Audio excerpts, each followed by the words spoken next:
An orphan, a slave, a widow, a single mom, and a millionaire. Who doesn't know the inspiring and thriving story of Madam C.J. Walker? From no one to well-known, from rags to riches.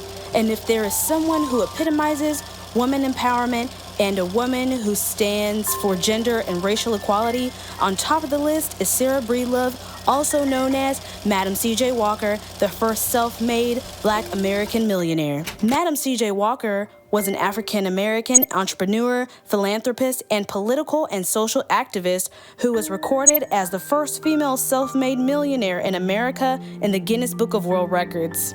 She started from scratch and built an empire on her own. Yes, you heard it right. No connections, no inheritance, not from her partner, just her. Madam C.J. Walker was orphaned at the age of 7, and she started working as a child as a domestic servant. Sarah married Charles Joseph Walker, a newspaper advertising salesman, and through this marriage, she became known as Madam C.J. Walker. She had only 3 months of formal education, which motivated her to make enough money to provide her daughter Layla with formal education. Her personal experience of having severe scalp ailments, such as dandruff and baldness, was one of her inspirations to strive in the hair care industry, and after that, everything is history. Initially, she learned about hair care from her brothers who were barbers. She became a commission gent selling products for Annie Malone, who is also an African-American hair care entrepreneur who later became Walker's largest rival in the hair care industry. While working for Malone, she began to take her new knowledge into a bigger leap, and she developed her own product line. A controversy developed between Malone and Sarah because Malone accused her of stealing her formula, which was the mixture of petroleum jelly and sulfur that had been used for 100 years. In 1906, she established the Madam C.J. Manufacturing Company and opened a beauty parlor in Layla College to train Black women to become hair culturists, which later became the Hair Culturist Union of America Convention, which turned to be one of the first meetings of businesswomen in U.S. history.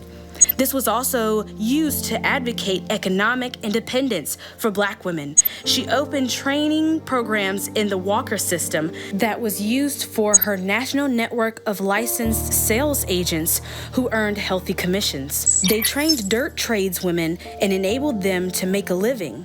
Later, her daughter encouraged her to establish an office and beauty salon in New York, and it became the center of African American culture.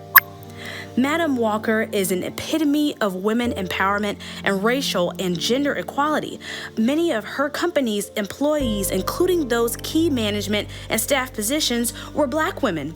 She wired about 32 products to the market, which included shampoo, pomade, hair dye, and combs for men.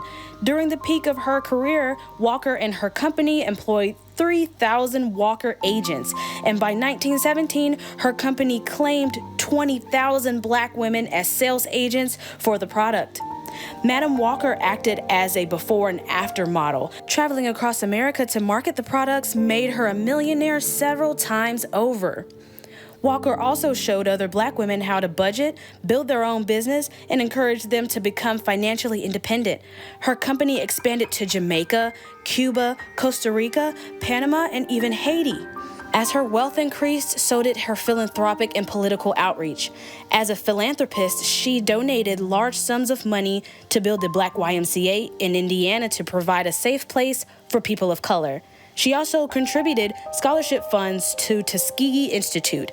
Other beneficiaries of this scholarship included Indianapolis's Flanner House and Bethel African Methodist Episcopal Church, Mary McLeod Bethune's Daytona Education and Industrial School for Negro Girls in Daytona Beach, Florida, Palmer Memorial Institute in North Carolina, and the Haynes Normal and Industrial Institute in Georgia. Walker supported and empowered every Black American.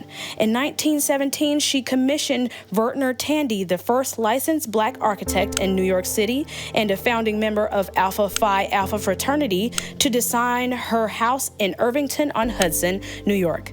Walker intended for Villa Lewaro, which cost $250,000 to build, to become a gathering place for community leaders and to inspire other African Americans to pursue their dreams.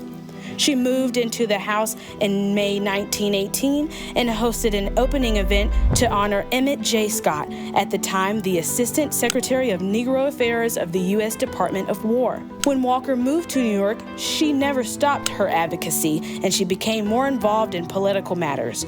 She was invited to become a speaker in various lectures on political, economic, and social issues at conventions sponsored by powerful Black institutions. Also, Walker was a leader in the Circle for Negro War Relief and advocated for the establishment of a training camp for Black Army officers.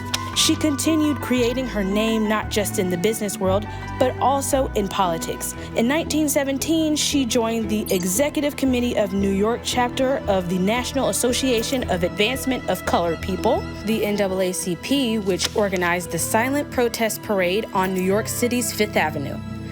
Until her death, Walker was a member of the Committee of Management of the Harlem YMCA, influencing development of training and beauty skills to young women by the organization. Her business significantly impacted the Walker's dream in contributing to her political and philanthropic interest, and in 1918, the National Association of Colored Women's Clubs honored Walker for making the largest individual contribution to help preserve Frederick Douglass's Anacostia House. Even in her deathbed, just prior to dying of kidney failure, Walker revised her will, bequeathing 2/3 of future net profits to charity, as well as thousands of dollars to various individuals and schools. Walker pledged $5,000 to the NAACP's anti-lynching fund in 1919.